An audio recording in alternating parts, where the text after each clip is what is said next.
In PC and mobile, I show you in a few moments how to join Track Yield Discord server. For this, we will start with the way in PC, since we are here, and then I will explain you how we can do it also in mobiles. To do this, click on the Discover icon that we can see in the lower left corner of our application.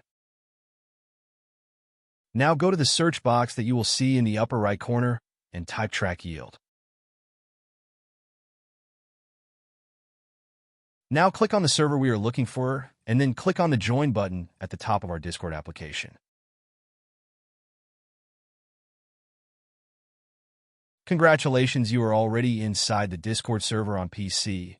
On mobiles, it is quite likely that you cannot do this same process, as it does not usually show the option to discover.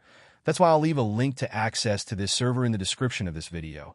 Simply access the description and click on it, and thereby automatically access the Discord server without doing anything else. Please give a like to this video, comment, and subscribe. Until the next one.